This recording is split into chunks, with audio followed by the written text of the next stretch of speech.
Hey, what's going on, guys? Welcome back to the Morning Mayhem. I'm your boy Chris, and excited to have you back with us. If it's your first week, thanks for tuning in. Thanks for joining us. This is the full show that we release every Friday at 10 a.m. We will cut up the individual segments into what we call the morning nuggets and release those throughout the week. If you've tuned in with us before and you're a return visitor, thank you for coming back and checking us out. If you hadn't already, make sure you like and subscribe so you can see all these videos when they come out. Sometimes I sporadically let things go on the channel, so anytime something goes up, I want to make sure that you're notified for that. So again, welcome to the show where we're going to talk about some politics, some pop culture news, political climate stuff. This week we're going to be a little light on the political climate. We got one topic, maybe 1.5 topics. That's anything political news. Everything else is pretty much going to be entertainment news this week. So pretty light week this week. I think we're just getting out of kind of the primaries and the madness of that and getting ready for the general election stuff. And we haven't really ramped that up yet, except for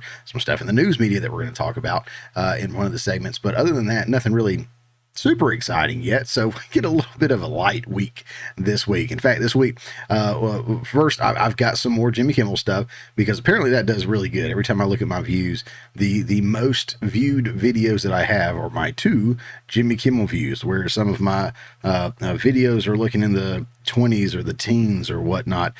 The 2 Jimmy Kimmel videos I have are over 1,000 views each. So I definitely wanted to make sure I included his audience again this week, since you guys keep coming back. And I think some of you other folks that are not Jimmy Kimmel fans enjoy it, because I myself am not a Jimmy Kimmel fan.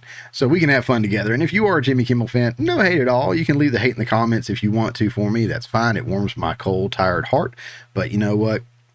At the end of the day, everyone's entitled to enjoy who they enjoy, vote for who they want to vote for, watch who they want to watch, and do what they want to do, and be who you want to be. You know what? I support you and I cheer you on for that. I'm not here to bash you. I'm here to bash people that bash me and bash people that agree with the stuff that I agree with. So if you hear me go a little hard on Jimmy or anybody else, there's probable cause there for why I'm doing what I'm doing. But we do have some Jimmy Kimmel stuff. We got a huge shout out to another online commentator that we mentioned last week, who's now achieved an exceptional milestone, which you've probably already seen in the thumbnail. How did the American Society of Magical Negroes do at the box office in our latest box office recap? Trump's bloodbath, are pretty much our only technically political one that we've got here is Trump's bloodbath phrase and more on his us versus them stance, which is pretty interesting there, I think. Won't leave you bored if you're not into politics that much. In a new segment we called Drag Me to Hell, we're going to talk about drag summer camps for kids. And there's a new documentary that just came out. I haven't watched it yet. I think the wife and I will actually be watching it this weekend, but it's about child endangerment in Hollywood, specifically, and Nickelodeon is named, and some folks in there. We'll dive into that a little deeper. But first, let's get into Sydney Sweeney. Calm down. It's not what I mean. It's not what I mean. Let's take a look at some Sydney Sweeney news, because she's stays in the news apparently. This is from Fandom Wire. Real story behind Sydney Sweeney's production company proves Euphoria star has a brilliant future as a Hollywood producer. Sydney Sweeney, the Euphoria stars, teamed up with her fiance in 2020 to create their own production company. This is what its name means. Now, I'm not going to get into the name so much. It's just a couple of things. One, she stays in the news lately because she's in a lot of stuff that's coming out. There's a lot of hype around everything that she tends to do. She's kind of the it girl right now, I think. Nothing wrong with that. And again, I know a lot of the male base of her fans, or males of her fan base, however you want to say that, really enjoy her because she's a very, very attractive, well-endowed girl. And we talked about that on Saturday Night Live when she was hosting that, how some feminists and folks that thought that guys shouldn't ogle over her or are ogling over her, and they thought it was inappropriate and all this and that. But you know what? She leans into it. She knows who her fan base is. She does her thing. More power to her. She's not overly outspoken when it comes to politics or social matters or anything like that. So she's really, really, if she stays that line, she's really, really smart in towing that line and not pushing away half her audience on the left or the right, or however you want to see it. A lot of celebrities do that, and it really hurts their overall net worth, in my opinion. Jimmy Kimmel, I talked about him a second ago. He's one of them. I mean, he's completely pushed away a portion of his audience that he'll probably never ever get back. And Sydney Sweeney has not done that, and more power to her. And the fact that not only has she been in some movies that have not exactly been hits, some would say flops, like Madam Web. She can poke fun of it and have fun with it. And the girl's got something that a lot of other people don't have, and it's her own production company. And that's one of the things I wanted to talk about. I don't want to talk about her looks and her appearance and, put her in, rags on the thumbnail and stuff. She's wearing whatever, I think, to the premiere of this next movie she's got coming out. So it's an outfit she picked, and it's an inappropriate outfit for the film. But do want to talk about her a little bit because I'm very impressed with her. She's a young woman who seems to have a really good head on her shoulders about things. So we'll run through this a little bit, and I got one more article here we're going to look at. Don't need the summary. We're going to read it. Okay. Making a movie is a collaborative process. It takes a village to create something grand, and the efforts of everyone involved to make something that is purely magical and holds the capability to impact and change lives and society.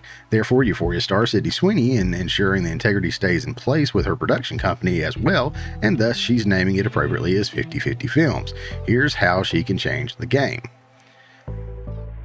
For those who may already feel overwhelmed by Sydney Sweeney's omnipresence, brace yourselves because she's here to stay. Rising to fame through her standout character in the hit HBO show Euphoria, the actress has traveled quite far in Hollywood, from struggling to pay rent, even after an Emmy nomination, to now owning her own production company. She's truly made her mark. Although she possesses exceptional talent as an actress, she's not confining herself to just that. Sweeney has been venturing into production as well, with the motto of ensuring everyone has an equal footing on the project. She co-founded her production company 50/50 Films in 2020 alongside her fiance, Jonathan Davino. She recently spoke at South by Southwest, shedding light on her company and the significance behind its name, 50/50 Productions. She explained, "I truly believe that it takes everybody to create something. It's not just one person. I want to be 50/50 with all my partners. I want to make sure that everyone has equal deals, feels that they are equally at the table. I just want to make sure that I'm 50/50. The current projects available to be distributed by 50/50 Films include Anyone But You, starring Sydney Sweeney herself and Glenn Powell, along with Immaculate, Sweeney's latest acting venture, slated for release soon in theaters." Now, I have not seen anything that Sydney Sweeney has been in. I've seen the previews for some of the stuff. I'm familiar with Euphoria being out there. I hadn't watched it. Madam Web, not interested in watching it. This one, Anyone But You, I'm not interested in watching it either. I've seen the previews for it, like I say. But the fact that her production company is behind it, that's really cool. That's really cool. Now, Immaculate, the one that it mentions here, is a horror film. And I'm a horror film buff. I love horror films. Around my room, I have posters. And most of them are horror films. Gangster films too, but most of them are horror films. Those are kind of my two things. So I might actually check this one out because I want to see what she's got going on. I don't think I'm going to go too much further in this. Let's see. As a female trailblazer in the industry, she's determined to pave the way for equal opportunities in sectors that have long been deprived of them. Listening to every voice is her motto. She explains she is here to amplify the narratives of fresh female authors, emerging directors, and up-and-coming screenwriters. Understanding the significance of these stories needed to be told, she said to Teen Vogue. Being able to make a dream of theirs that they didn't think was possible for years and years happen is amazing. To never put a limit to what their capabilities are because they're female or their age or their background. I'm a big advocate for making sure everybody's voice is heard. And lastly, therefore, 50/50 aims to shed light on the stories that are important and craft something meaningful as well as inclusive. Some projects currently in development under the production company are The Player's Table with 5th season, The Registration for Sony Pictures, The Caretaker for Universal Pictures. Fans can't wait to see what else she has in store for them in the future. Immaculate is set to release in theaters the 22nd of March, which is today. Yay. So I'll probably be seeing that. I'm really excited to see that, like I said. And as I've mentioned many times before, I myself am a filmmaker, and the way she started this was great. You can't do everything by yourself. A lot of independent filmmakers do try to do that when they get started. It's I got to know how to do the camera, the audio, act, lighting, edit, everything. Now, yes, you still need to know how to do all that stuff. But when you rely solely on what you're able to do and your capabilities, you're extremely limited. On my first short film, I had a friend of mine who had no idea how to do audio. His girlfriend at the time pushed me around the card table. It was a card game, and she pushed me around the table in a wheelchair so I can get a shot. And that was the most I was able to get for help, and the most I asked for help. I did the lighting, I did the camera, I did the directing. And there were moments that cinematography was pretty good, but the directing wasn't. There was some moments where the directing was pretty good and the cinematography wasn't. And I learned really quick that you have to be focused on what you want to be great at. So if I'm directing, I need somebody else on camera, vice versa. Hooked up with a good guy that I've been working with for a while now. His name's John, and he and I make films left and right. He makes a film and I do the camera on him, on his stuff, and I'll do one, he does my camera, and we use a lot of the same crew and cast and everything, and everybody chips in and everybody feels like they're coming to the table equally. We listen to all the comments, all the feedback and everything like that, and we treat everybody with respect from the top to the bottom. And it's so much fun to do, and it's awesome to do. But she's absolutely right that there has to be that room at the table for everybody. Black, white, male, female, everything. Our cast and crew that we work with, the people that we constantly work with, I almost hate that it's so diverse, because Hollywood's trying to make everything so diverse with all these check boxes. It just happened naturally for us. So it's wonderful. We didn't try to say, well, we need this many of this and this many of that. And no, everybody just came together and loved each other and wanted to, work together. And we get mad at each other when we don't have a current project to work on. So, it's wonderful to see. And props to her, man. It sounds like she's got a really good head on her shoulder. We'll read this a little bit more and then we'll move on to the next segment here. But back to Sydney. Sydney Sweeney and Immaculate, a rom-com reunion with Glenn Powell, and the weird way people talk about her body. They believe I've signed my life away. This is in Variety. We'll just read this first section real quick and then shift gears here. Sydney Sweeney's had a huge 2024 so far, and her most startling act of the year is still ahead. In the early weeks of the year, her Sony Pictures romantic comedy with Glenn Powell, Anyone But You, showed remarkable staying power at the box office, eventually building from a tepid early result amid holiday competition to over $200 million at the global box office on the strength of word of mouth. Sweeney's 50/50 film, Shingle produced the film, as well as the upcoming Immaculate, which is to be released by Neon on March 22nd. In Immaculate, Sweeney plays Cecilia, an American nun who arrives at an Italian convent hoping to find safety and solace. The seeming miracle for her shortly thereafter becoming pregnant, a 21st century answer to the Virgin Mary, quickly turns sinister as Cecilia's body and her faith rapidly turn against her. Again, that sounds pretty interesting to me. I'm going to jump down here to...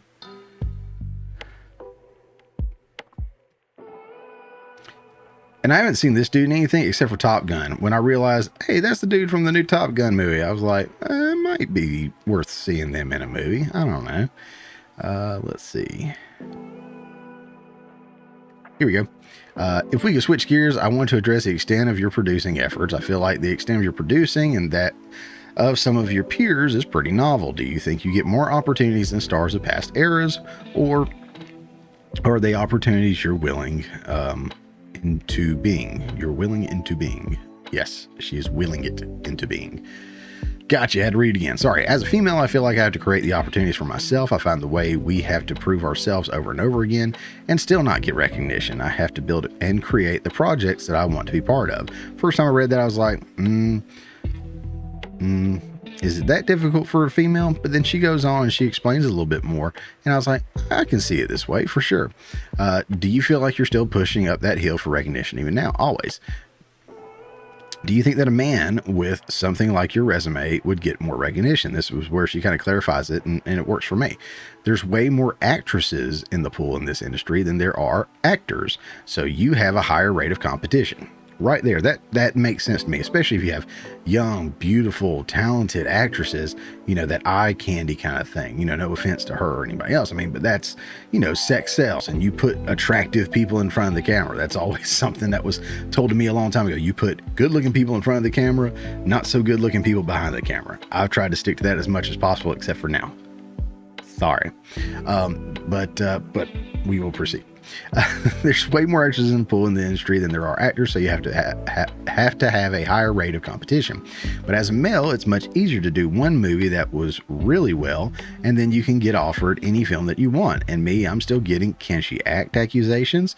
Go watch Reality, White Lotus, Euphoria, Sharp Objects, Handmaid's Tale. But okay, I'll keep trying to prove myself and hope that one day I can get cast with an amazing director and have a film that people recognize. My last two films that haven't come out yet, Echo Valley with Julianne Moore, directed by Michael Pierce, and Eden, directed by Ron Howard, those were just dream projects to be part of, and I really am excited for them and hope they push the needle. That looks really cool. I'm getting more excited about this film now that I think about it, the more I think about it and read about it. Two more little sections right here, and we'll move on. You've spoken in this interview about reshaping the scripts you produce. Do the experience of being an actor for hire on Madam Web increase your interest in producing? I want to be as involved in the process for any project moving forward that I possibly can. I love being in the room to be able to problem solve and come up with the ideas. It's so important to have multiple people at the table instead of just one. Everybody who can be collaborative and truly help build a project, it takes everybody. On Madam Web, it was so hard not being able to be as involved as I love being, and I felt very free with anyone but you and Immaculate being able to have that. After your Saturday Night Live episode, I was struck once again by the way people talk and write about your body, including at times in politicized way. Does the conversation reach you, and what's your reaction to it? This was interesting. She says, I see it and I just can't allow myself to have a reaction. I don't know how to explain it. I'm still trying to figure it out myself. People feel connected and free to be able to speak about me in whatever way they want because they believe I've signed my life away, that I'm not a human on a human level anymore because I'm an actor, that these characters are for everybody else. But then me as Sydney is not for me anymore. It's the weird relationship that people have with me and I have no control or say over. Yeah, I mean, when you're in the public sphere, in the public eye like that, and your public domain, so to speak, as far as everyone owns a piece of you in the sense of you create a character that now lives in so many people's hearts and lives and conversations and stuff like that, you're going to be talked about, not just your character, but you yourself are going to be talked about. So, you know, with that said, there's a part of that I think every actor just got to deal with.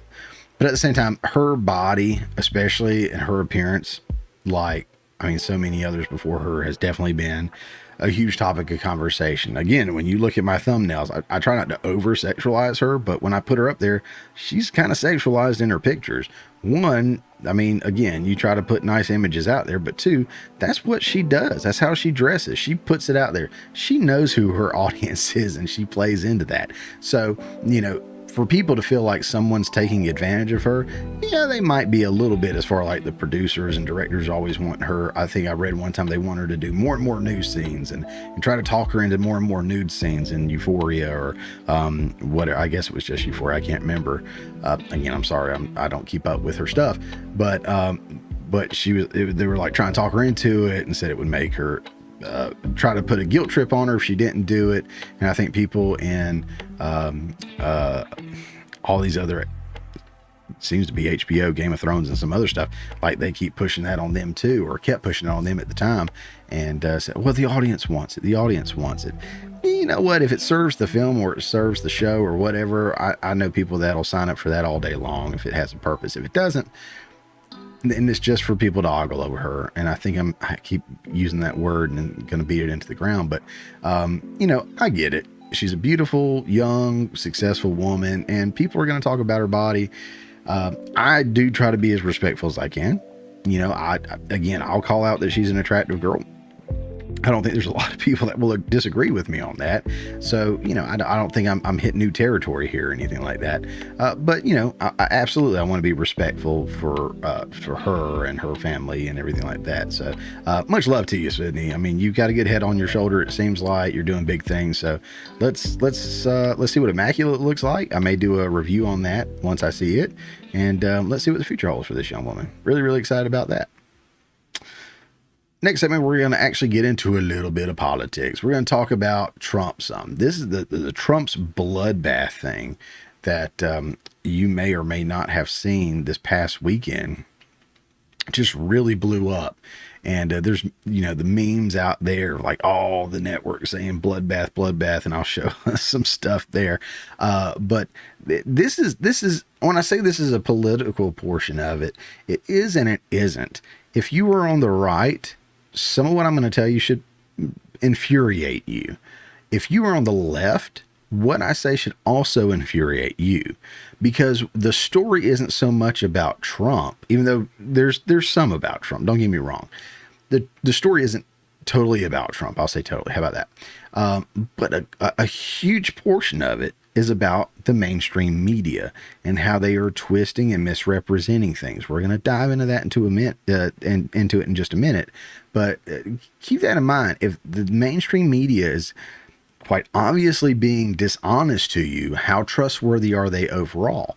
If they are being dishonest about stuff that you're okay with them being honest about, if you hate Trump and you hate Republicans and they're being dishonest and misrepresenting, and you find that out and you're like, oh, it's okay, it's just Trump. Think about whenever there's something that you side differently with than them.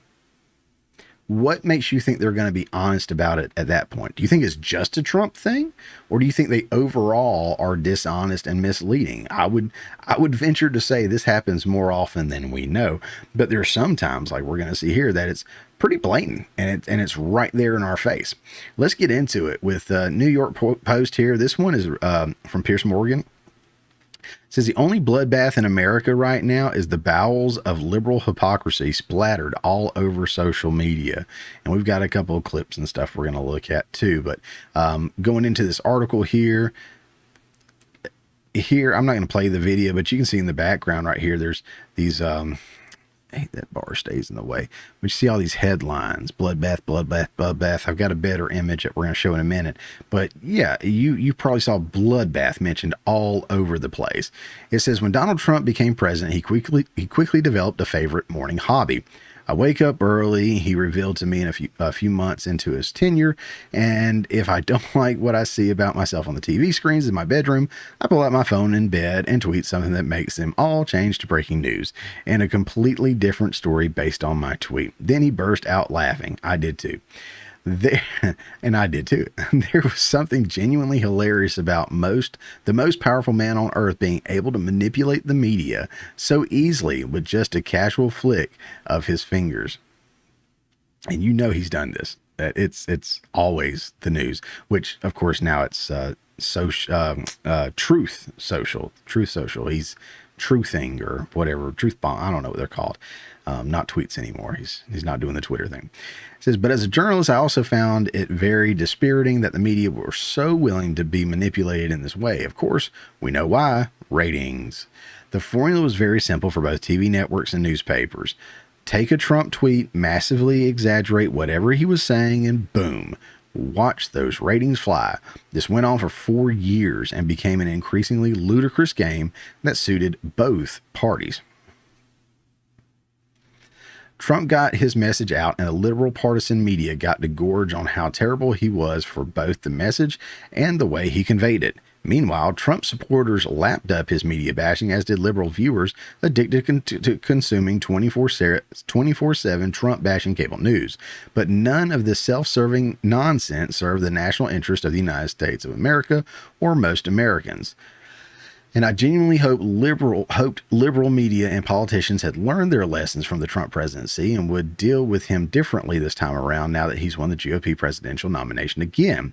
As comedian Chris Rock told me the day after Trump's win in 2016, when I asked him why he thought the real estate tycoon had triumphed, if someone's murdered 8 people, don't go around saying they've murdered 9. In other words, judge Trump accordingly, or accurately and fairly, or deploy absurdly disingenuous exaggeration and surrender the high moral ground. Regretfully, they haven't. Speaking in Ohio on Saturday, Trump said if he's reelected president, he intends to slap a 100% tariff on Chinese cars being manufactured in Mexico and imported into the U.S. And he warned, now, if I don't get elected, it's going to be a bloodbath for the whole. That's going to be the least of it. It's going to be a bloodbath for the country. That'll be the least of it. I watched the whole extended clip several times so I could assess what Trump meant, and there's absolutely no doubt that he was referring to a bloodbath in America's auto industry. That was the context of his comment, not anyone being killed. And the media and his political opponents knew it. But that didn't stop them from instantly pretending he meant there would be an actual violent bloodbath of people if he wasn't reelected.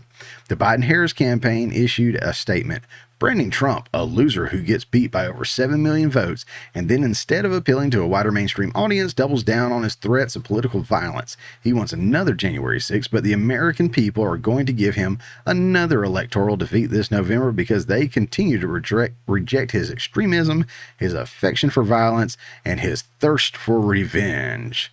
I love how the pot calls the kettle black here. The political revenge. They're taking everything they can out on Trump and his allies and supporters right now, but they're going to say he's going to do it, right? Nancy Pelosi told CNN, we just have to win this election because he's even predicting a bloodbath. What does that mean? He's going to exact a bloodbath. There's something wrong here. How much more do American voters have to see? You wouldn't even allow him in your house. But Trump hadn't threatened actual violence at all, and they all knew it. Incredibly virulent anti-Trumpers like George Conway even tried to argue that it didn't matter if he was referring to the auto industry. No, what mattered apparently was his use of apocalyptic and violent language in an indiscriminate fashion as a result of his psychopathy and correlative authoritarian tendencies. This from a man, Conway, whose own relentlessly apocalyptic language about Trump is borderline psychopathic. So, of course, once he said bloodbath, the game was on. All the media ran with it, like he was saying. His opponents ran with it, and everyone did. Check this out. Like I was saying earlier, they just get on the same script here. You got NBC News, CBS, Rolling Stone. This is just a few in one screenshot. There were plenty of them. Trump says there will be a bloodbath. Trump says there will be a bloodbath. Trump says there will be a bloodbath, which kind of reminds me of another specific description that rolled out after the State of the Union. Right here, you remember after Biden spoke at the State of the Union, 7 takeaways from Biden's fiery State of the Union. Key takeaways from Biden's fiery State of the Union. Biden's State of the Union was fiery. Biden electrifies Democrats, sparks with the Republicans, and fiery State of the Union. It's like they all get on the same script. If you've ever heard of it, and I would highly recommend listening to Mark Dice and checking out some of his books because he goes into more depth. But Operation Mockingbird is something I've looked into quite a while back, and Mark's been talking about it. So I really listen to a lot that he says because he's got an ear for it or an eye for it or a sense for it or whatever. He picks up on it a lot of times when it's out there. But Operation Mockingbird is hard at work when you see all these news media folks just constantly post the exact same story over and over and over again, but slap a different name on it. CBS, ABC, Fox, whatever. You know, they're all spitting the same language. They're all reading off the same script. How independent are the journalists if they're all saying the exact same thing? And that's what I mean. You know, it's easy to say that, you know, it's okay because it's against Trump because I'm against Trump, but they're going to be against something you're against, or you're going to be against something they're against, and it's going to be misleading, and they're going to go to town on you too. So kind of keep that in mind. You may think it's okay now, but before long they'll be hitting, stuff that you care about. Trump using the word bloodbath is so over the top. No one else in the media or political arena would ever use that word, right? As Politico.com reports tonight on the, quote, bloodbath at the RNC. Headlines calling it a, quote, bloodbath. Be a bloodbath. Not only is it going to be a bloodbath, but after they leave New Hampshire, it's a bloodbath on her home turf. That's really tough. Trump has left a lot of corpses in his wake. I mean, we can count the bodies as part of the, quote, MAGA drive to take over Maricopa County.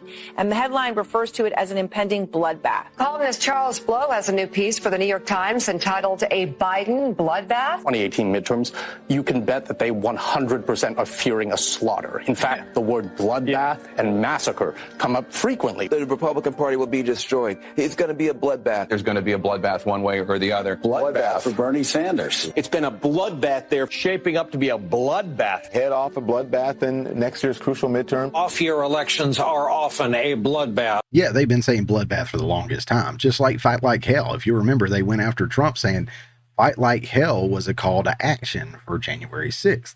But there's been, and I think it was Crowder did a really good deep dive on it. So many politicians and news media saying fight like hell, fight like hell, fight like hell in tweets or in person or renditions and different versions of that elsewhere. And no one said a thing. It wasn't a big deal until Trump said it, right? And then even the State of the Union from Biden this past month, guess what he said? Fight like hell. And no one said a thing. Not one person had a complaint about it. I mentioned it in my State of the Review recap. I mentioned it. I called it out. I noticed it. But none of the media had a hard time with fight like hell when it came out of anybody else's mouth but Trump. That is one of the things, again, that Steven Crowder and the guys over with Crowder always point out. It's not just that the laws and things are fair as far as how the game is played, but it's the hypocrisy. Is it even? Are things carried out evenly? If the left does it and the right does it, are they held to the same standard, or are there different standards depending on who does what? My dog is licking himself so loud right now.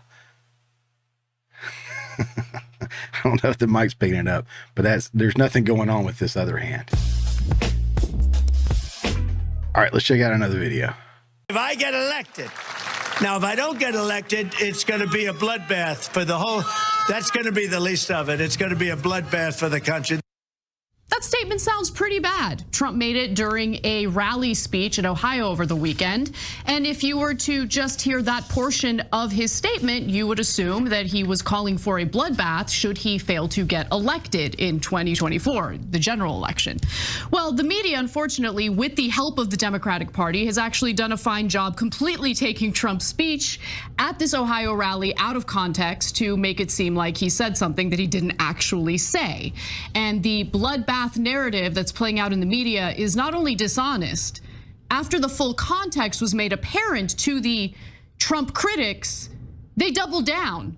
He's talking about a bloodbath for America. It's laid out in the terms of it. And these idiots on Twitter, these idiots on cable news, these idiots on Sunday shows going, well, presidents, you know, he was talking only about the auto industry, and this is one more. It's just, let me say that at 6:15 a.m. It's just, he knew what he was doing. We're not stupid. Americans aren't stupid. He was talking about a bloodbath. Sometimes a bloodbath means a bloodbath. And when he finishes by saying, and that's just going to be the least of it, seriously, these people may be stupid. We're not. There really is something rich about Joe Scarborough calling everyone else stupid as he continues to push a completely manufactured and fake narrative about what Trump said during that speech. Not gonna lie, really shocked that came from the Young Turks. But you know what? Hats off to those guys over there, Cenk Uygur and Anna Kasparin, who's looking good. How you doing, girl? Just kidding.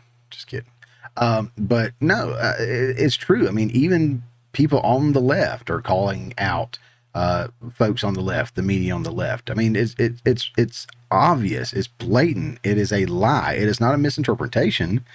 It is not a misspeak. It's not something they had to kind of figure out. It was black and white. If you listen to the full context, and that's the other thing, is every time they quote them, they only quote that one portion. It's going to be a bloodbath, and that's just the start of it, or there's going to be more, whatever it was, however it ended. But they never played the full clip, just like all the lies about, you know, there's good people on both sides when he said that. And he specifically said, I'm not talking about, you know, the neo-Nazis and the white supremacists. I'm talking about the other people. Or when he said, you know, we're going to go and we're going to march on January 6th down to the Capitol and have our voices heard peacefully and patriotically.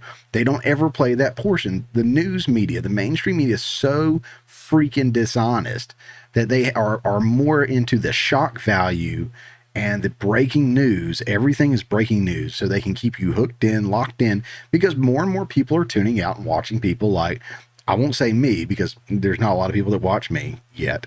And there may not ever be. That's fine.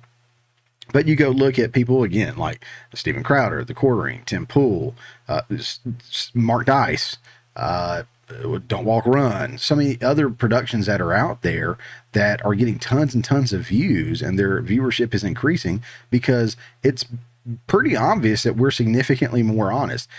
we're going to be biased. All of us are going to be biased in our own ways for sure. And I'm going to make my bias known right off the cut. I always do. I'm significantly more conservative than liberal, but I do try to look at things down the line, to be honest with you. Not only that, but something else that I do, and I know Steven Crowder over at Louder & Crowder does it, and some other folks do it too. We're going to make our sources known. So anytime you hear me quoting something, using a video, reading an article, the links to those are always going to be down in the show notes and the descriptions down below. You can always go and read behind me, make sure I'm not taking something out of context. And that's something that the news media, the mainstream media, does not do for you. They will deliberately cut portions of stuff, take it out of context, present it to you like the internet doesn't exist and like the full clips don't exist. In fact, the whole bloodbath thing, one of the first people to post a full video was Elon Musk on Twitter when it was getting blown out of proportion. So, hats off to my boy Elon. Elon's out here killing it on Twitter, killing jobs too. Don Lemon. But yeah, hats off to the Young Turks. I'm really shocked to see that it came from them. And we're going to look at this other article here. I was actually looking at the podcast of the Lotus Eaters. If you don't watch them, they're good. They are very sophisticated folks from across the pond that would probably lower their IQ by at least half if they ever had a conversation with a country boy like me. So they are very sophisticated, well-spoken, well thought out, and they covered this article. I'm not going to go into the entire article here, but there was one thing they said, and I was kind of passively listening to it at the time, but as they were reading it, and this is a lot of scrolling, so don't get sick on me, but as they were reading it, there was one thing that was said that I thought differently of. Sometimes you can hear something and have a different spin on it, right? Kind of like the bloodbath, I guess. But right here, this us versus them, it says he's always been funny. The author of Demagogue for President, the rhetorical genius of Donald Trump, told me branding and framing his foes in a way that undermines their credibility and reaffirms the us versus them polarization, all under the guise of just joking. Practically every joke is an in-group and out-group joke, and laughing at the joke is a sign of loyalty, yada, yada, yada. If there's a sign of loyalty for laughing at jokes, look no further than the State of the Union, and that is both sides, whether it be a Democrat president and all the Democrats cheering him on, or Republican president, all the Republican, you know what? They're so full of it. No one deserves all those applause unless you're actually accomplishing something. And let's be real, when's the last time somebody actually accomplished something in that office that was that noteworthy? Except Trump did pretty good. But us versus them, it speaks to the us versus them right here. Excuse me. When it mentions it, it doesn't mention it necessarily in the way that I'm going to present it right here. So bear with me. There's something that came to mind when I heard this, right? When most Democrats say us versus them, they're talking about Democrats against Republicans, right? The same is true for most Republicans. When the mainstream media says us versus them, they also mean the Democrats versus Republicans, because of course they work for the Democrats for the most part. But when Trump says us versus them, go back and listen to his speeches. Go back and listen to how he says it, who he's saying it to, what he follows it, the context. Again, the context in which he says it. He is talking about red-blooded American citizens against the corporate media, sold-out politicians, and an overall corrupt government. And that's what connected to his crowd. That's what connected to his voters, right? He said before that they're coming after you, but I'm in the way, I think is the way he said it. And I think that's entirely true. He wasn't wrong there. This is why he continues to get so much support from voters, because we finally have someone powerful that is stepping in for us, on behalf of us, against the machine that is out to get us. When you look at the news media and the politicians, left or right, they are in it for them. They are in it for them, whether it's for their ratings, their paycheck, their side hustle deals that they're working on. I mean, how many jobs do you know where you can go in making tens or maybe hundreds of thousands of dollars, but end up becoming a multi-millionaire? And then how many people want to really work into their 80s, into some of the hardest jobs you can imagine? I mean, we did an article not long ago where they were saying that some of the politicians says it's not so fun anymore. It shouldn't be. It should be hard work. The money that you make in that office should be enough to keep you from going corrupt, and to subsidize you for spending time away from your other job, your other means of income, not to make you a multimillionaire many times over and over again. But that's why they hate Trump, because Trump is standing up against them. You know, don't get me wrong, he comes from that world.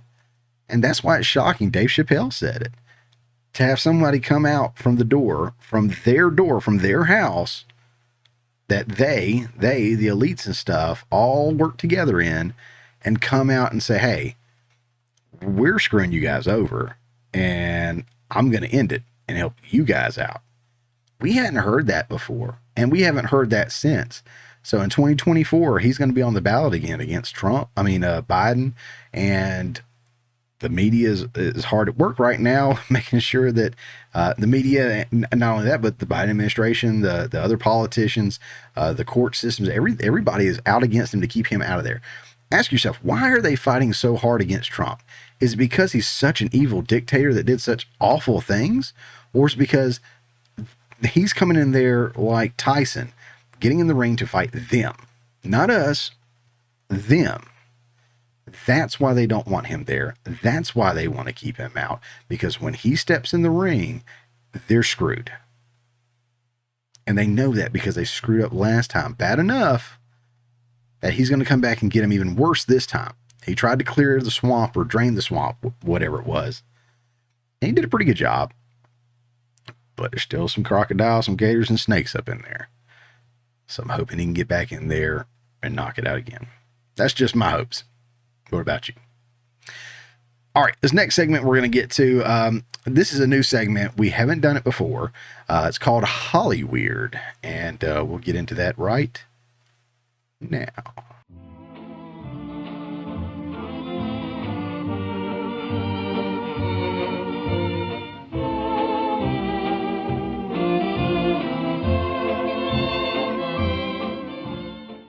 All right, guys. So this new documentary just came out a few days ago, talking about Dan Schneider specifically, but talking about really the sexualization of child stars and stuff that are going on behind the scenes, specifically in Nickelodeon is what they're talking about. The documentary just came out about the disgraced director-producer for Nickelodeon, Dan Schneider. He's well known for launching so many successful shows for the channel, as well as turning so many kids into stars. So let's take a look at the trailer. We're just going to look at the first part of the trailer. It is a hefty trailer, so we won't get into the whole thing. I don't need any claims or anything like that. But here's just the first part to kind of pull you in and get some thoughts. In the early 90s, Nickelodeon was kid everything. And you better hope that your house had cable. Wasn't there to educate you. We were there to have fun, to get slimed, to be entertained. And this is when Dan Schneider arrives, Nickelodeon's golden boy.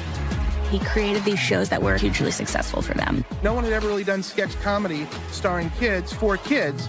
He launched the careers of child actors who became major stars. For 20 years, he shaped children's entertainment and culture. Thank you for being here. But that marked one of the darkest chapters. So yeah, so like I said, it was funny. I was getting ready for the show and getting all my links and videos and everything pulled together. And my wife came in and said, have you heard about this documentary that just came out? And I pulled it up. I said, you talking about this one? She said, yeah. So we'll definitely be watching it probably this weekend and seeing what it's all about. And I may do a review on it or a recap or something like that.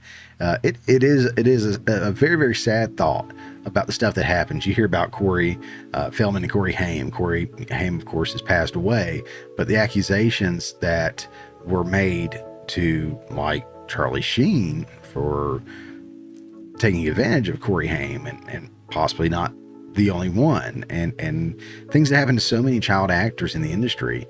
And it is very, very heartbreaking. Again, as a filmmaker, it's something that I take very, very seriously. I've only had one child actor on my set, and that was my daughter.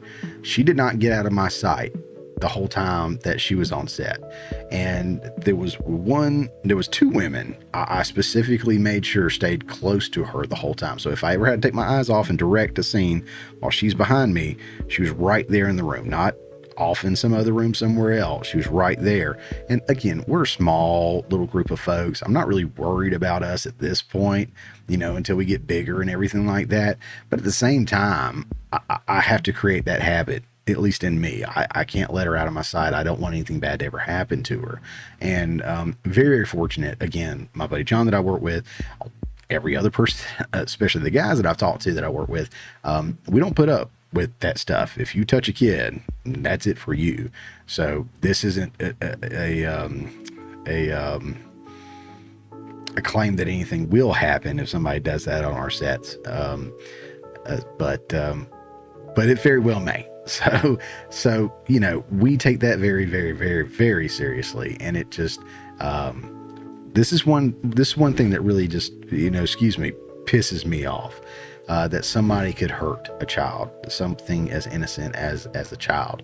So, first of all, I hope you don't have any children watching the show, because we're going to get in more depth later about a whole nother topic of stuff happening that's targeting our children that just is over the line. But we'll get into this a little bit. And again, I haven't seen it yet, so I don't have a lot to talk about yet, but we will get into that a little bit more probably next week if I do watch it this weekend. So real quick, this is from Variety here again. They're cranking out good stuff, so thanks Variety. But Dan Schneider denies sexualizing child stars on Nickelodeon. Some adults project their adult minds onto kids shows, which is apparently what he's being accused of, projecting different things on there. I know he's into feet, apparently, is what one of the things that keeps coming out, and all I can think of is Quentin Tarantino. Yeah. But for children, which makes it worse, significantly worse. Not a laughing matter for sure. Update on March 20th, Dan Schneider has released an apology video following the release of the Quiet on Set documentary. Watching over the past 2 nights was very difficult, Schneider said, in part regarding the series, facing my past behaviors, some of which are embarrassing and that I regret. I definitely owe some people a pretty strong apology. All right, so here's the original story. Dan Schneider has responded to allegations about his behavior during his time at Nickelodeon. ID's new docuseries, Quiet on Set, The Dark Side of Kids TV, takes a closer look at some of the series Schneider created, including The Amanda Show, All That, iCarly, Victorious, and Sam and Cat, calling out that some appear to sexualize young child stars like Ariana Grande and Jamie Lynn Spears in specific scenes that have been cut into compilation videos. Schneider, however, denies that he ever intentionally did that. Everything that happened on the shows Dan ran was carefully scrutinized by dozens of involved adults and approved by the network. Keep that part in mind. It was scrutinized by dozens of involved adults and approved by the network. We'll get back to that in a little bit. If there was an actual problem with the scenes that some people now years later are sexualizing, they would be taken down, but they are not. They are aired constantly all over the world today, still enjoyed by both kids and parents. Representative for Schneider told Variety in response. Remember, all stories, dialogues, costumes, makeup were fully approved by network executives on 2 coasts. A standards and practices group read and ultimately approved every script, and programming executives reviewed and approved all episodes. In addition, every day on every set, there were always parents and caregivers and their friends watching filming and rehearsals. Had there been any scenes or outfits that were inappropriate in any way, they would have been flagged and blocked by this multi-layered scrutiny, the statement continued. Unfortunately, some adults project their adult minds onto kids' shows, drawing false conclusions about them. The 2-part docuseries, which airs on Monday at 9 p.m. on ID and streams on Max, features both cast and crew who worked with Schneider through the 90s and early 2000s on Nickelodeon. In addition to claims of sexism, racism, and inappropriate workplace behavior, the special also features crew members alleging they were asked continuously to massage Schneider on set. Dan deeply regrets asking anyone for neck massages, the team says in response. Though they happen in public settings, he knows this was highly inappropriate and would never happen again. Director Emma Schwartz told Variety that they had asked Nickelodeon if they'd like to participate in the doc, but they declined. We sent them a series of questions that That statement was what we got back from them.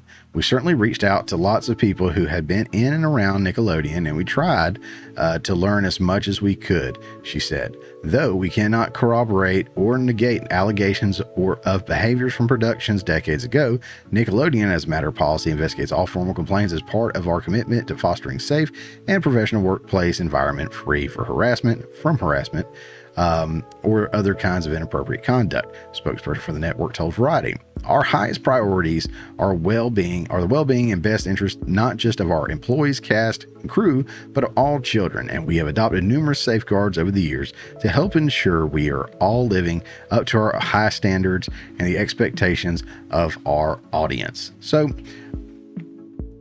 there's a couple of things I want to get back to. One, like in the trailer says, they weren't trying to educate or anything. They were just trying to have fun and slime people. Man, wasn't that the good old days when you could just watch something that was entertaining for the sake of being entertaining? There was no push for agenda, no messaging, no nothing, right? But now there's so much of that crap put in there that it takes away from the quality and the fun of the shows. And back to the Dan Schneider thing here, again, the line that everything was scrutinized by dozens of involved adults and approved by the network. That's kind of alarming too, because let's say this stuff did get through. Well, you've got what? You've got Dan Schneider, or I'm not saying that he is, but you've got these people that work in the industry that are pedos, right? And they want to take advantage of kids and get the most they can out of them. You got the network that wants to take advantage of kids and make the most money off of them they can. You've got a lot of parents that are out there that want to take advantage of their kids and the money. I mean, look at Jeanette McCurdy's book that she put out. I liked her in Sam and Cat because I used to watch that when I would rock my little girl to sleep when she was a baby. So I remember that show very, very vividly, Ariana Grande and Jeanette McCurdy. And I thought she was hilarious. I thought she was great. And when that book came out and I heard her story, it just devastated me and broke my heart. I think the book was called I'm Glad My Mom's Dead or something like that. But you hear about that a lot, where the parents keep all the money. The kids have no money. The parents force the kids to do stuff they don't want to do. And the parents are just as bad, if not worse, than some of these producers out there that are taking advantage of the kids. And then again, it's very, very heartbreaking that the innocent, the most innocent of us are our children. And they're the ones being taken advantage of. As the trailer goes on to mention, there were multiple pedos that worked around the kids. Again, I cut that part out, but go watch the full video. It'll be linked in the description below. Whether Schneider was one or not, it begs the question of the company you keep. We all know the rumors of Hollywood and what they do to child actors. The fact that the article says everything that happened on the shows Dan ran were carefully scrutinized by dozens of involved adults and approved by the network means nothing to me. At the end of the day, the studios want to make money, pedos want to do nasty things to kids, and if both things can happen at the same time, then all adults involved can be totally fine. The TV and film industry can be a great outlet for artistic expression and has given us so much great works. But we all know that it's also the breeding ground for terrible, terrible things. Are you going to watch the documentary? You know, are you going to go check out? I do suggest checking out the trailer and seeing if something you're interested in. If you watched Nickelodeon back in the late 90s to early 2000s, I think this is really going to hit home with you, because it's going to talk about a lot of the people, characters, shows, and stuff that you grew up watching. I know a lot of the ones mentioned are ones that I did, or some of them rolled into the ones, like I said, that when I was raising my little girl and when she was watching Nickelodeon all the time, things that we ran into. So I'm definitely going to be watching. Are you going to watch it? Leave a comment below if you're planning on watching the documentary. I'd love to see how many people are going to watch it, how many people have watched it, if maybe you've already seen it, and then maybe we can have a discussion in the comments, because I do check my comment section. I do try to interact with everybody, but you know, again, I try to be positive where I can and uplifting, and not every comment is like that, but if we can have a conversation about this, you know, I'm all for it. So if you want to dive into the comments, let's do that. Let's talk about it. And that's going to do it for this segment of Hollyweird.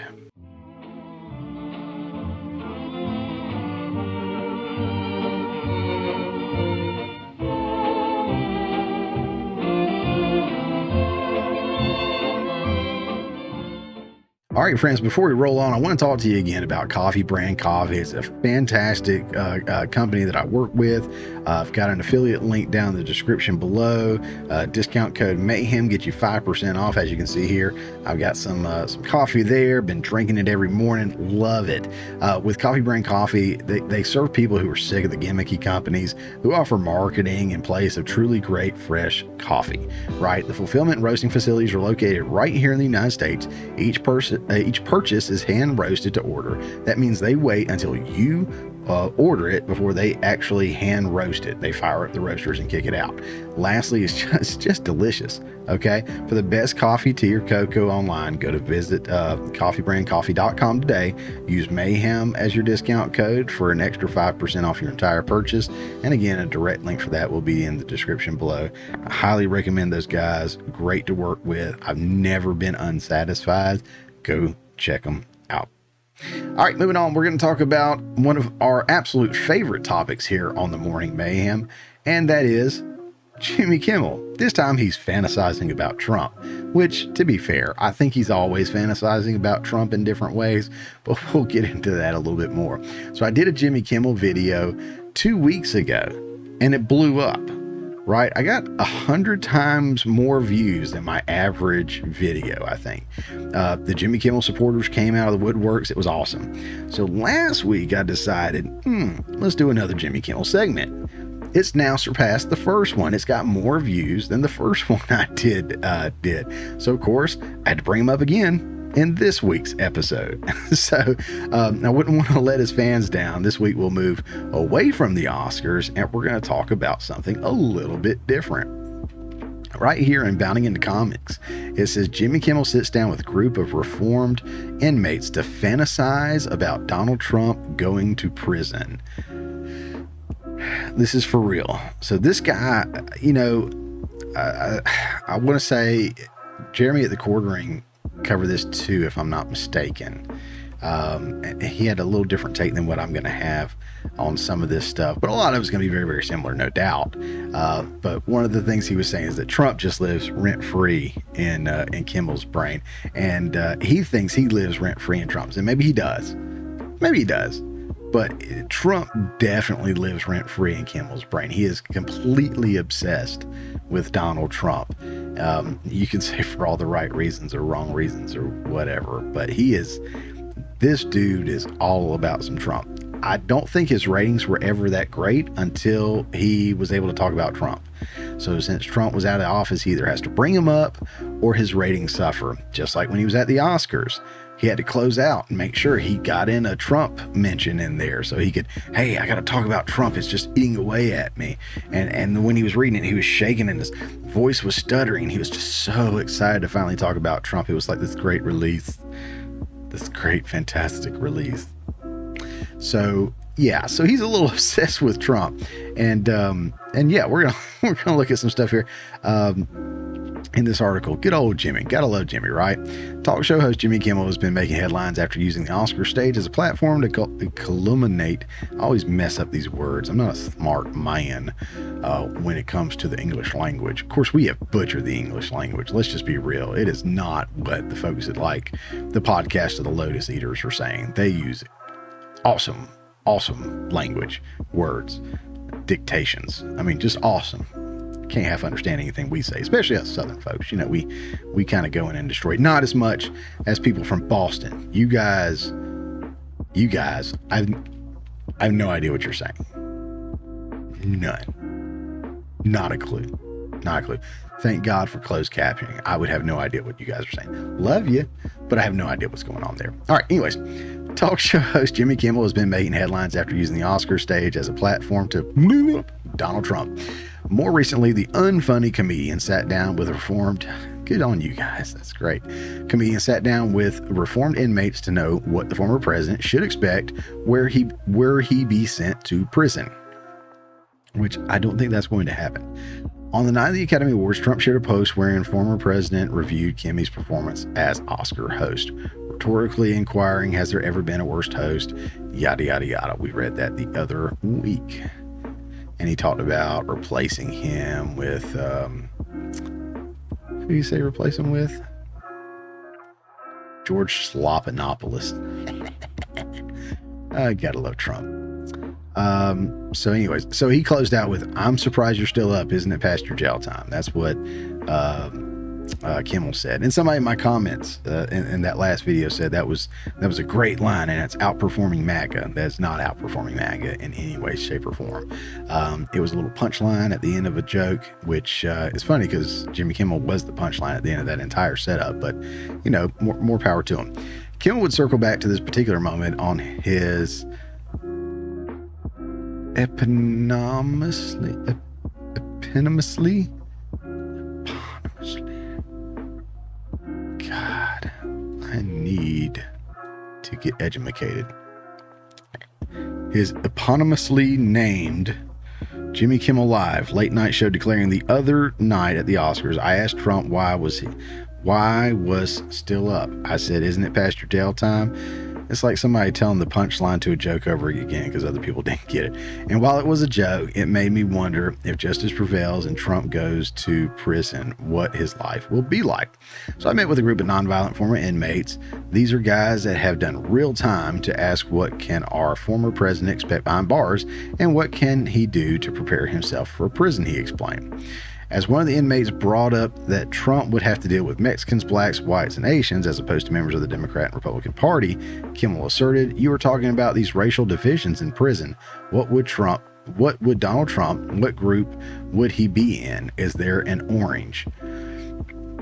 Kimmel then asked, "What about tweeting and stuff like that? Will he be able to do that? Post on his social media platforms? Do you think Melania Trump will bring stuff into his prison for him?" As one of the inmates replied, saying, "I think he'll go to visitation and be like, hey, you're going to go ahead and bring back that phone, and there's only one place to put it up, right?" And then, this is sad. I'll get into this in a second.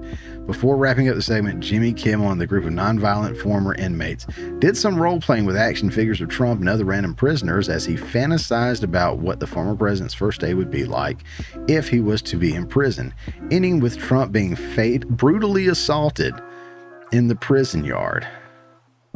Much like many Hollywood folks out there, Kimmel is yet another example of a severe case of TDS, Trump Derangement Syndrome, proving time and time again that the former president lives in his head rent-free, just like I was saying.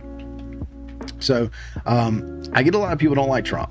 You know, I don't know whether it's because of the lower inflation rates, lowest unemployment rates across the board, including for blacks and Hispanics, one of the best economies we've had in my lifetime, no new wars, exposing the news media for all its lies, lowering taxes for hardworking Americans, securing our border and making it the country safer. I just don't know. I don't know what the hate is against him so much. Maybe some mean tweets because everybody's so soft-skinned. But to fantasize about the man's death says so much more about you than it does Trump. You know, between Jimmy Kimmel, Snoop Dogg, Kathy Griffin, and I'm sure I'm forgetting others, but you people are the ones that are truly sick and disgusting. I know Snoop's kind of changed his ways and supports Trump now, but don't forget. Like, what even is that? Okay, if you're a fan of Jimmy's or any of these others, and you support the fantasizing of someone's death, shame on you for coming after me for calling out your sickness. Stop it. Get some help. All right, we're done with the sickos, the pedos, and all that stuff. Let's move into our box office recap.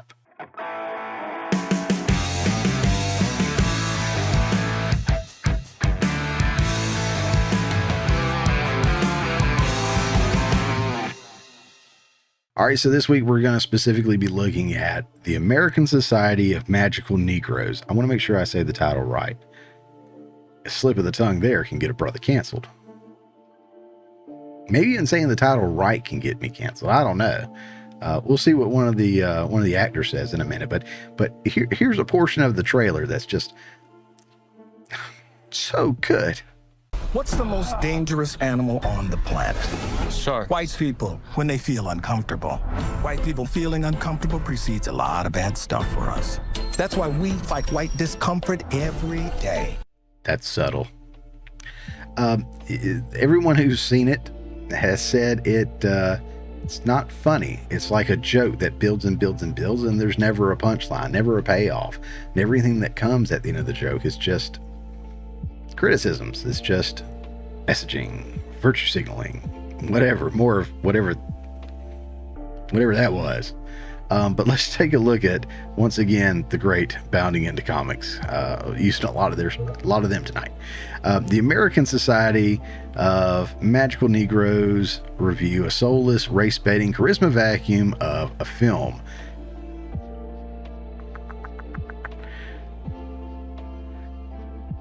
Live in a world where Hollywood can't seem to figure out why people aren't going to the movie theaters anymore. Maybe the problem lies in the fact that Hollywood is continually pumping out nauseating left-wing progressive lectures thinly disguised as entertainment, and there's no better example of this than the latest film from Focus Features, the American Society of Magical Negroes. A supporting black character in a film who usually comes to the aid of the white protagonist, a magical Negro, is a stereotype that has been complained about in movies for quite some time. The term was crafted by notorious race hustler Spike Lee, who was bothered by the on-screen race relations between black people and white people in movies. What if we were able to create a movie about a group of black people who have to go around to keep white people comfortable for their own safety? This is the premise of the American Society of Magical Negroes. I realize that the title could be controversial too, as I'm reading it more and more, right? But again, let's see what one of the, actually the lead actor, what did he think about that when approached about someone saying the title? Justice, how are you, mate? I'm good, how are you? I'm good. Hey, I'm really looking forward to your upcoming film. Oh, thanks. I'm not even sure if I can say the title. Am I allowed to say the title? You know. I would just shorten it to American Society. American Society? Oh, white people need to shorten the title? White people need to shorten I like that. I like that. Yeah, I don't like that. If I can't say the title of your film, then I'm not going to go see it. If I can't, and this takes me back, and I had this conversation in a long car ride to and from Atlanta when we were shooting a little documentary interview. I'm the only white guy in the car, and I'm talking to the other guys I'm working with. And, you know, I grew up listening to Tupac, Outkast, Dr. Dre, and, you know, the N-bomb gets dropped a lot. Now, it's not a word that I say, but if I'm singing a song and it's one of the lyrics, it may come out. And I said, is that wrong? They're like, yeah, you probably shouldn't say that. And I was like, you know what? Screw that. If you put it in your song and you want me to pay my hard-earned money to buy your album or go online now and, you know, pay for the music there and stuff, and you want my money, then I'm going to sing the lyrics. And if it offends somebody, then I don't care. I just don't care. I'm not going around and saying something to be offensive. I am singing your song because I love your song, because I enjoy it. It's an homage to you anytime somebody's singing and enjoying your music, right? And if you're saying, hey, maybe don't call the name of the movie or the name of, you know, of our shows or our songs and stuff, you know, their actual names. Maybe you should say something. No. If you can't make a movie for everyone, just don't make the movie. Or expect the consequences of your actions. Meaning, if you don't want certain people to say it, you don't want certain people to see it, expect them not to do that. Okay, we're going to look here again at Bounding into Comics. That was, the first article was prior to the film coming out. And now let's take a look at the after, before the after.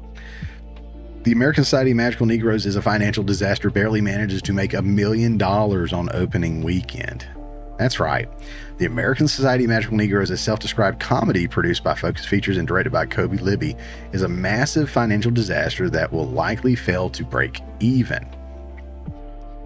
As per information collected by the numbers, the Justice Smith-led film was barely able to pass the 1 million mark, making a total of $1,304,270 on opening weekend, debuting on 1,147 theaters across the United States. While the film's production budget is being kept under wraps, these numbers are still abysmal. To better illustrate, the American Society of Magical Negroes grossed a mere $525,695 on Friday, a measly $469,070 on Saturday, and an even more pathetic $310,505 on Sunday, seeing a 34% drop from opening day. The weekend also saw the release of Lionsgate's Arthur the King, a film based on the memoir of Swedish adventurer Adventure racer Michael Lindnord, and the circumstance that led to him adopting a stray dog that accompanied him for over 400 miles during a race in the Amazon rainforest. To put things into perspective, Arthur the King, starring Mark Wahlberg in the leading role, grossed a total of $7,633,898 on opening weekend, debuting on 3,003 theaters, landing the third position at the box office behind Warner Brothers' Dune Part 2 in second place and Universal Pictures' Kung Fu Panda 4 at the very top of the chart. The American Society of Magical Negroes had to settle for the box office chart's 9th place, and word of mouth isn't doing the film any favors. On review aggregator site Rotten Tomatoes, which I think I said tomatoes just then, I'm sorry about that. Let my trailer park show. On review aggregator site Rotten Tomatoes, which I'm so hit and miss on that site, I can't take it as the gospel. I mean, to go in and see what Nanette got versus what any Dave Chappelle special gets is just night and day. I mean, it's not super accurate. So let's take a look at what it says, but anything that comes from Rotten Tomatoes, take with a grain of salt.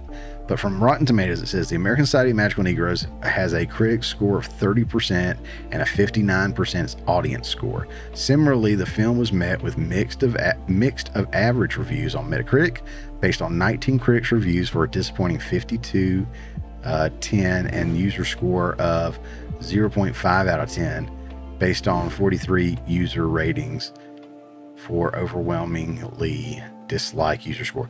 52 out of 10. I wonder if that's 5.2 out of 10 or 0.5. I don't know. Interestingly, the film's director had previously declared that he wasn't concerned about audiences not understanding the message he's trying to push with the American Society of Magical Negroes. When specifically asked whether he was worried people unfamiliar with the magical Negro trope would not understand the film's message during an interview with the Black Entertainment Television, Libby said, "Not particularly, because it's one of those things that, like, even if you don't know the term, you know. It's Spike Lee's term. He's the one who coined it.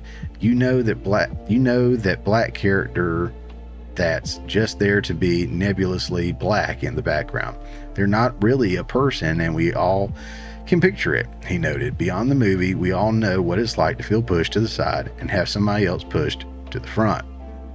So I'm not going to say get woke, go broke, but I will say if you play stupid games, you're going to win stupid prizes. This guy made a really stupid film. I have not heard what the budget is. Again, it's kept under wraps. I heard somebody on a podcast say $50 million. I almost doubt that that's the case, but it was said, so I will mention it. $50 million. If it is $50 million and they were barely able to get just over $1 million opening weekend, which means they have to split with the box office, so they get a little over 500,000 is what they bring home, then they are screwed. They are screwed profitability wise. But then again, all films coming out lately have pretty much been that way. This has been your box office recap.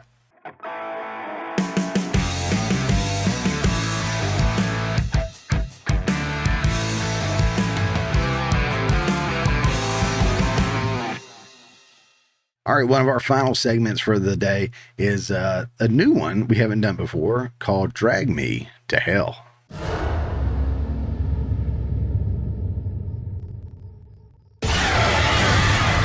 Yes, queen, slay! So again, if you've got kids watching, you shouldn't. Okay, this is not a kid-friendly show. I do clean it up so that if a kid hears something, maybe it's not too bad. And I try to be pretty respectful to the audience. I may slip on somebody else's show and things may come out of my mouth, but on my show, I do want it to be pretty friendly to most everybody. But the topics we discuss are pretty adult in theme and certainly not meant for everyone. So this is based off of a post I saw from Libs of TikTok. I'll pull that up. But again, this is kind of your trigger warning now for adult content. There's not really nudity, really. But again, adult topics, adult content, maybe some adult words in the mix. But it is something that is not meant for children. So this is your warning. Here we go in 3, 2, 1. Okay. So from Lives of TikTok, Seattle Museum, MO Pop is hosting a drag camp for kids as young as 12. The camp will teach kids how to be drag queen performers. It's being taught by the drag queens pictured below. The museum receives government funding. Why are tax dollars funding the grooming of children? So that's not a real chick. So those aren't real, you know what I mean? But this is what was posted from Lives of TikTok. And I know Lives of TikTok is constantly under attack. And of course you see I'm citing Twitter here, and I've been saying for a while now that I'm getting on Twitter and I'm trying to learn Twitter. Twitter's not really my thing. It hasn't been my thing, but I'm trying to get out there and trying to learn it more. So if you see me on Twitter, you know, follow me or share something with me. I'm still learning it. So I still kind of figuring it out. So be patient with me as I do that. But I am following Lives of TikTok. The stuff that comes out there is just mind-blowing, mind-altering. I want to get this off the screen, but I saw this and I said, okay, what is this about? So I had to look it up, and I found the site here. Mopop. I forget what that stands for. It says it somewhere. We'll get into it. But this is a camp for kids. This is a camp for kids, right? It says creative camps for creative kids. It's Giving Camp. Perform, explore, express, transform. Mopop offers a space for creative use to have fun while feeding their passions and learning skills that'll serve them far beyond this summer. From drag performance to songwriting to engineering, a fantasy world, find it all at Mopop Summer Camps. I love how drag performance is along the lines of songwriting and engineering. But it does have other stuff here, so I'm not going to act like it's just a drag camp. But you've got rock and roll camp, STEAM explorers camp, boom, drag camp. But not just drag camp 1.0, followed by drag camp 2.0. So there are 2 drag camp options here compared to the other camp options of 1 STEAM and 1 music one. What are you going to learn in Drag Camp 1.0, guys? The art of drag. Calling all current and future royalty. Your invitation to slay is here. Explore self-expression in this camp led by Seattle performer Joshua Hancock and featuring performers Kara Sutra, King Leo Maine, and Mia Moore. Well, where you'll immerse yourself in drag history, learn hair and makeup techniques, and create your persona with their own name and stage presence. Then it'll be time to own the stage in a private showcase to celebrate your new drag identity. And the next one, Camp in More Ways Than One, Drag Camp 2.0, the art of performance is your chance to deeply develop your drag identity under the expert guidance of featured artists Damon Viper Fangs and Versace Doll. You'll dive into skills like custom costume design, stage routine, story arc, dialogue, and dance and movement, all while building on the fundamentals of stage hair, nails, and makeup. Once you've reached full fabulosity, slay the house down boots in a private showcase to celebrate your drag persona. A lot of private showcases here, a lot of adults grooming children in the literal sense of grooming. But then you can also argue it is the grooming of a different nature as well. This wasn't the only one. So I searched for this because I saw it mentioned on Lives of TikTok. There were others. Here's another one.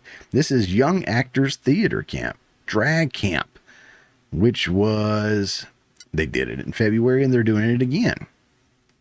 February or October.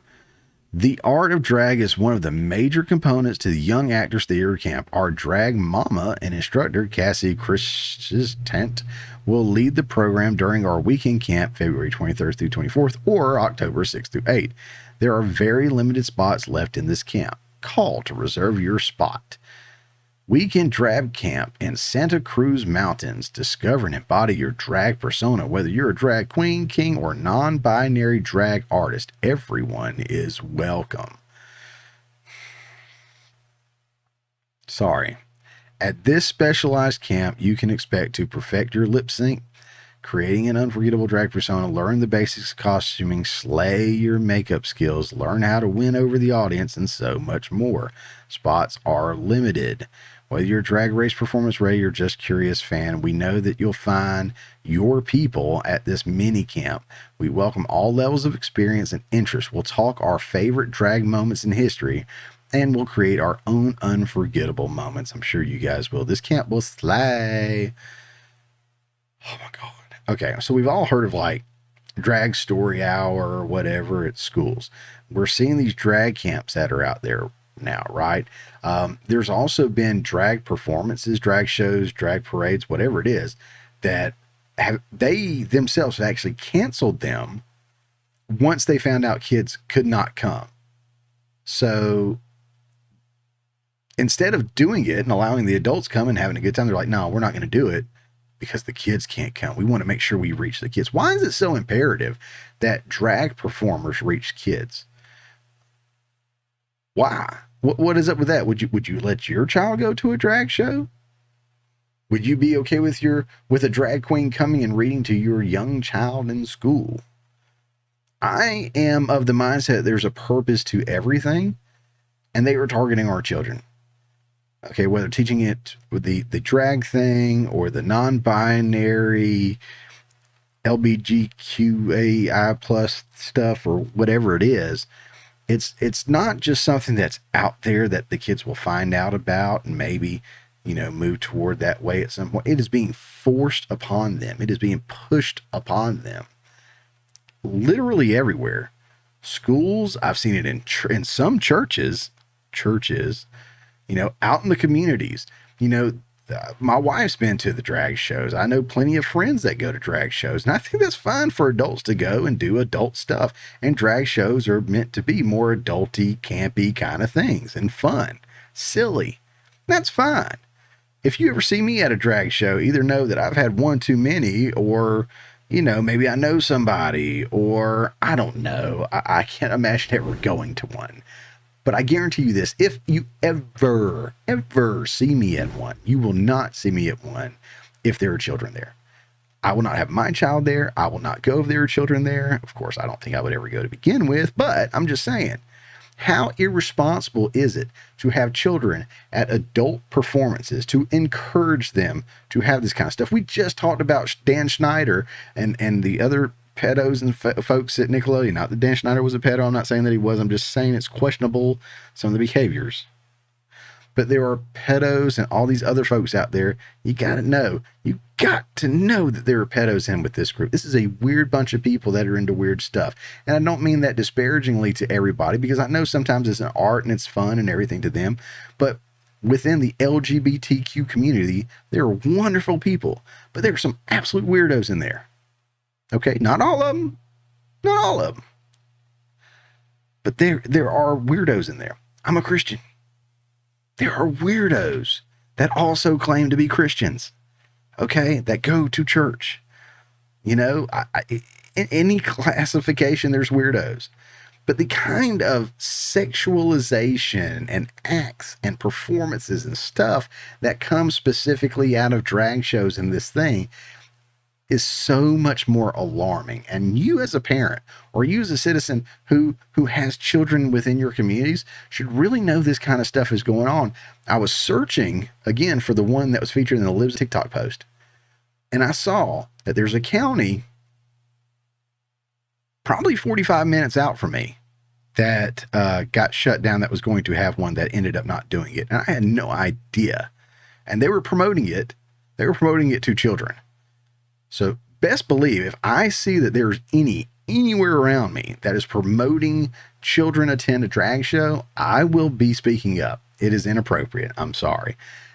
I believe every individual can go out and have their own fun, their own way. I believe adults can get together and do what they want to do. If you want to go have an orgy at a party and everyone's over 18, consenting adults, and having a great time, hey, I might judge you in my head a little bit, but you go do your thing, whatever. It's your life, right? But once you involve kids, you have stepped over the line. Shame on you. And for anyone who's taking their kids or anyone allowing this to happen, there's something very, very wrong with you. This has been the very first installment of Drag Me to Hell.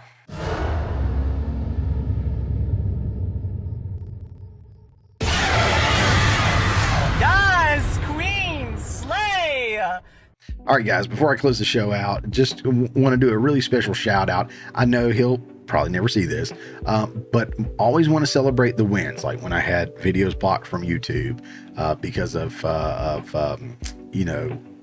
I think criticizing Biden and some of the folks in the media, honestly.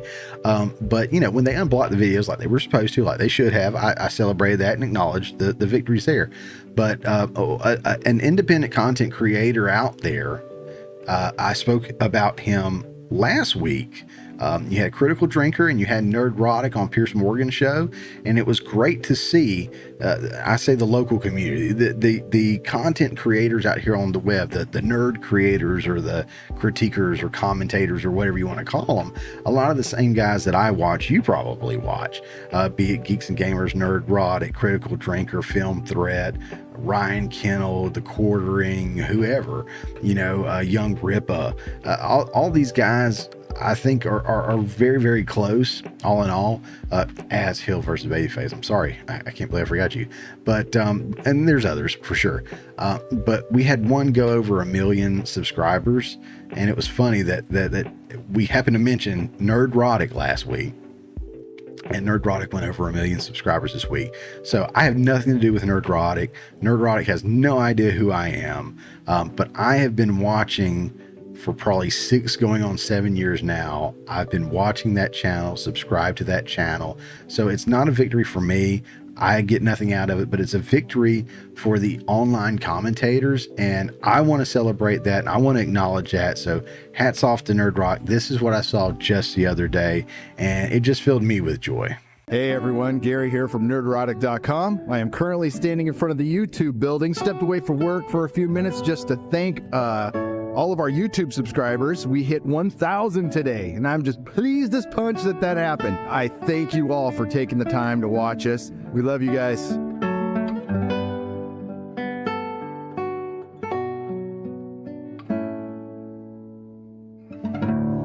Nerdrotic.com. You're there! Gary, you're there! You're there!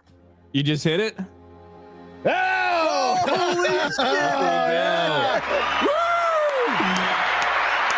Holy shit. 1 fucking million. Holy crap.